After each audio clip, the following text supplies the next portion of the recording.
विष्णु के परम प्रिय वैशाख महीने की पापनाशक परम प्रभावकारिता कथा सुनने जा रही हूँ।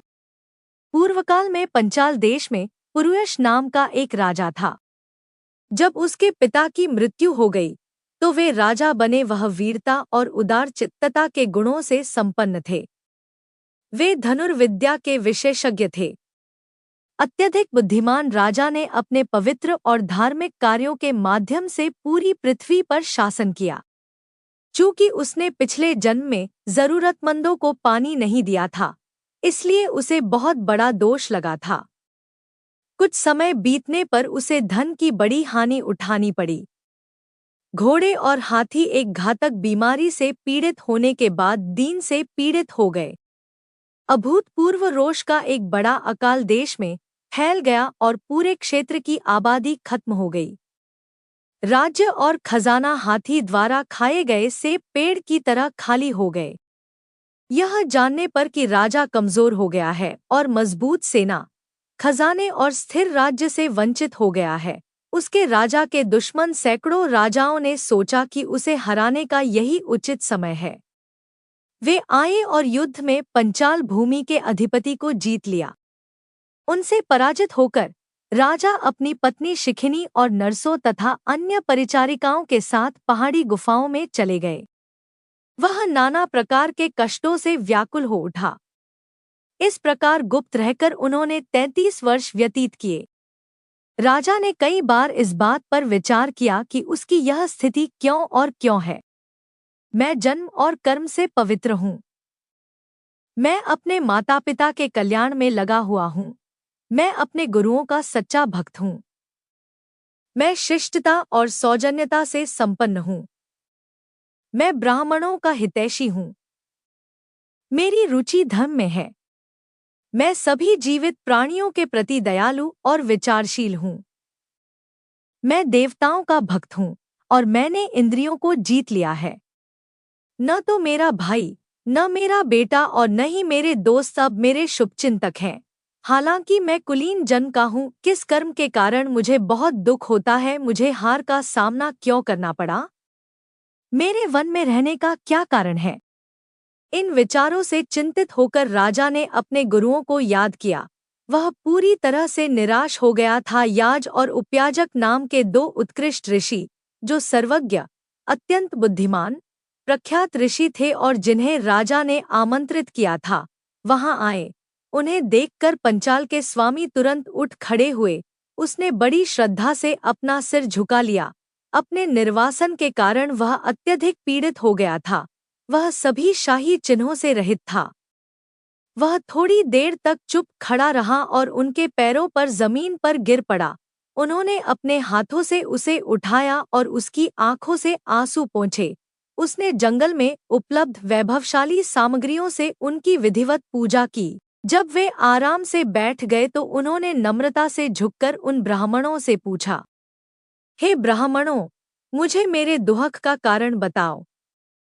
मैं पृथ्वी का स्वामी था। मैं जन्म और कर्म से पवित्र हूँ। मैं पितरों और देवों का पसंदीदा हूँ। मैं पापों से डरता हूँ। मैं दयालु हूँ। मैं अपने गुरुओं का भक्त हूँ। फिर भी मैं दरिद्रता, धन की हानि और शत्रुओं के हाथों अपमान से क्यों घिरा हुआ हूँ? मेरे वनवास का कारण क्या है? मेरे अकेलेपन का कारण क्या है? मेरा कोई बेटा नहीं है। मेरा कोई भाई नहीं है। मेरा कोई शुभचिंतक नहीं है। मेरा कोई मित्र नहीं है। मेरे द्वारा संरक्षित और प्रशासित शानदार भूमि में अकाल क्यों पड़ा? हे श्रेष्ठ ऋषियों, मुझे कारण बताओ। याज और उपयाजक ने कहा, हे राजा, सुनो। हम तुम्हें तुम्हारे दुहक का कारण बताएंगे। पिछले सभी 10 जन्मों में तुम अत्यंत पापी शिकारी थे। तुम निर्दयी थे और सदैव संसार के सभी लोगों को हिंसक रूप से घायल करने में लगे रहते थे। तुमने रत्ती भर भी पवित्र संस्कार नहीं किया। आपका इंद्रियों या मन पर कोई नियंत्रण नहीं था। तुम्हारी जीभ किसी भी प्रकार से विष्णु का नाम नहीं बोलती थी। आपके मन को गोविंदा के कमलसदृश चरण जोड़े का स्मरण नहीं आया। तुमने कभी भी परम आत्मा के सामने अपना सिर नहीं झुकाया। इसी प्रकार हे राजन, आपके 9 जन्म बीत गए जब आप दुराचारी बने रहे। 10वें जन्म में आप सह्य पर्वत पर शिकारी थे।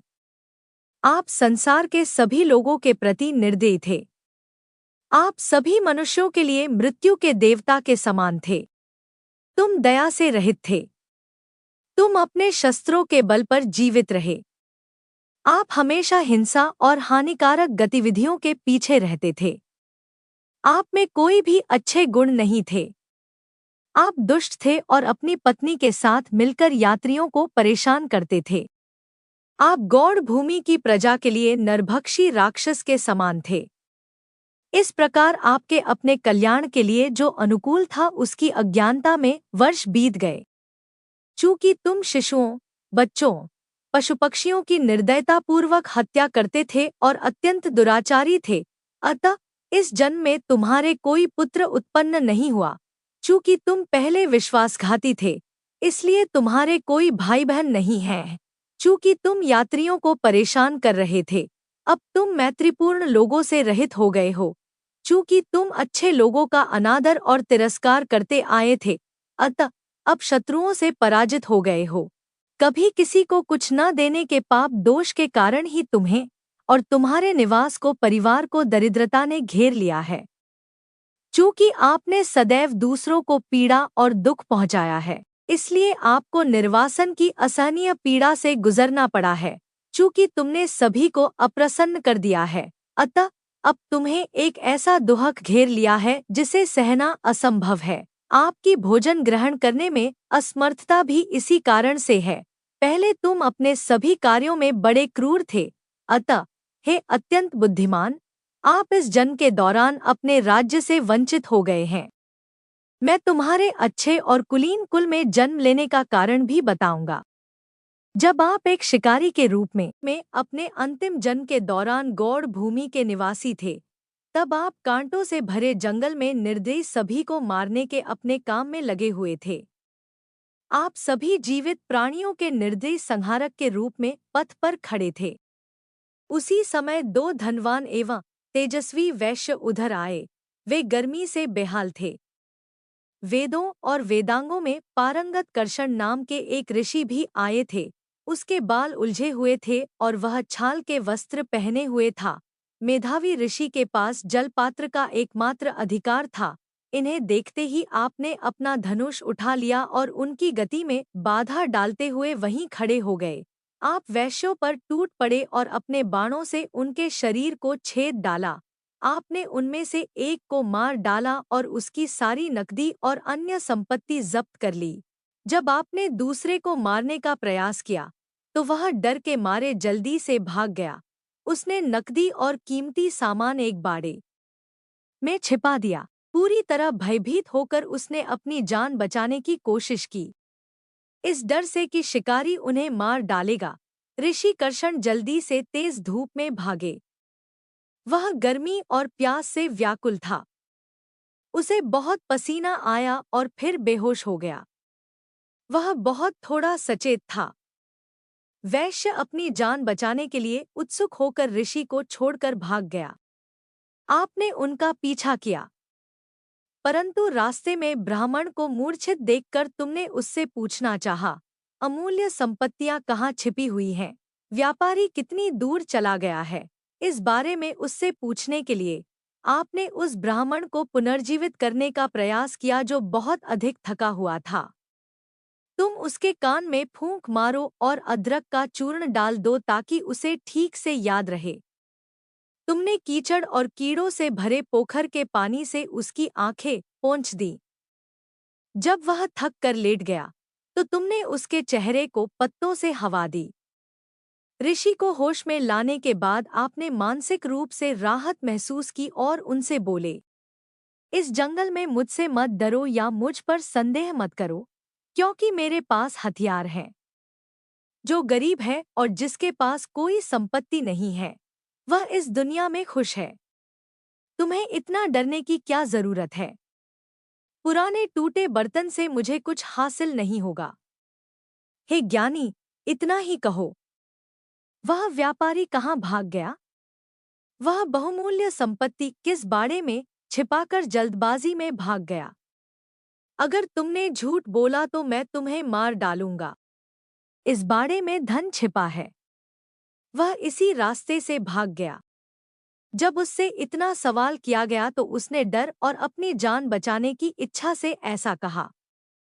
आपने ब्राह्मण से कहा, हे ब्राह्मण, इस मार्ग पर खुशी से चलो। तुम्हें मुझसे बिल्कुल भी डरने की जरूरत नहीं है। यहाँ से थोड़ी दूर एक झील में बहुत अच्छा पानी है।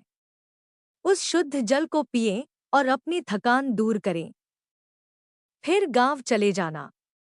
अब इसी रास्ते पर शाही अधिकारी आते जाते रहेंगे।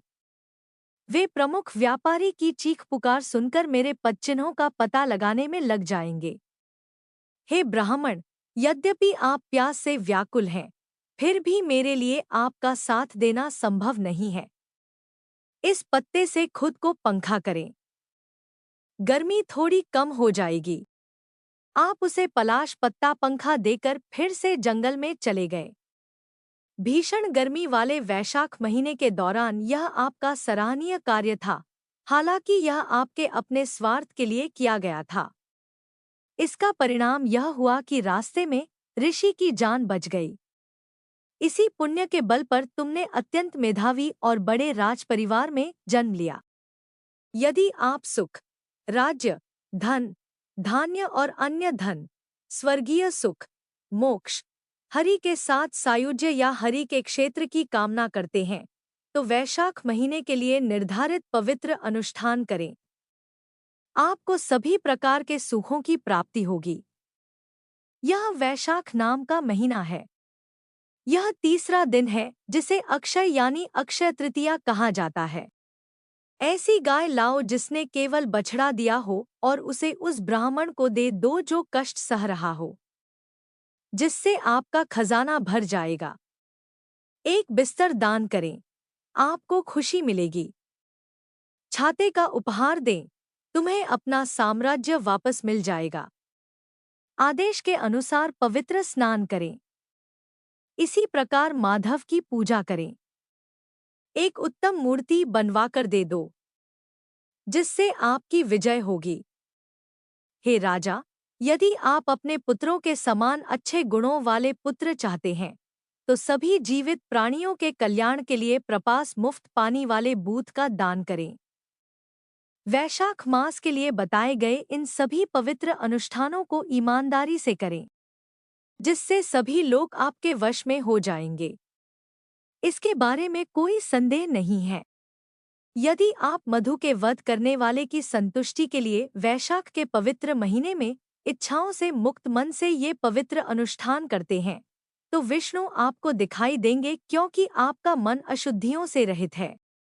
पुराणों में वर्णित ऋषियों को पता है कि जिन लोगों ने ये सभी उत्कृष्ट पवित्र अनुष्ठान किए हैं, उन्हें शाश्वत लोक प्राप्त होंगे। यह सब जैसा हमने देखा और सुना है, वैसा ही तुम्हें बताया गया है।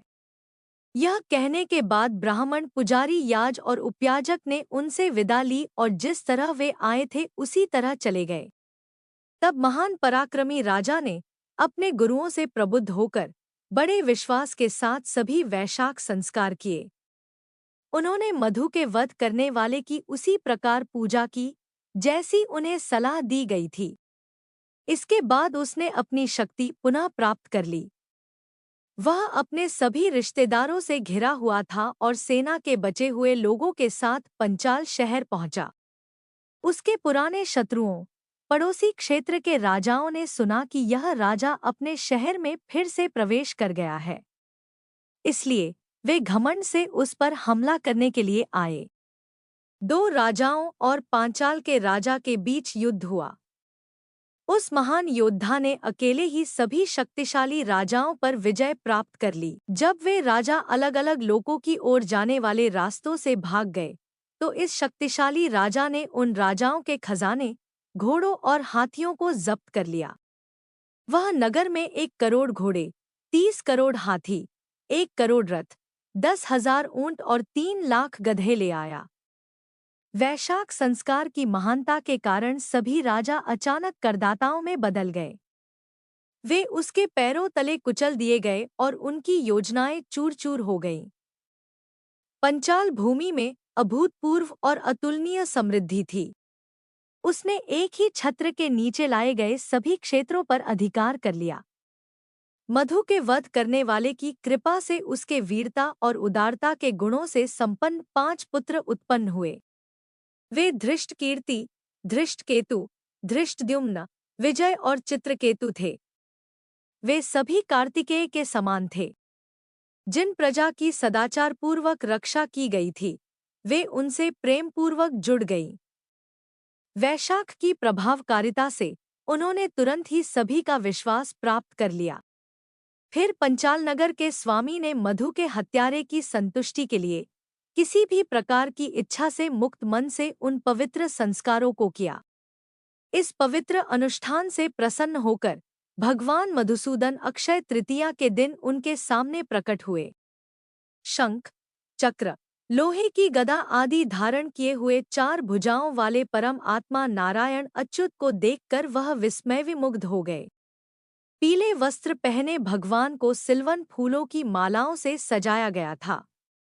वह अपने सभी अनुयायियों और देवी लक्ष्मी के साथ गरुड़ पर बैठे थे।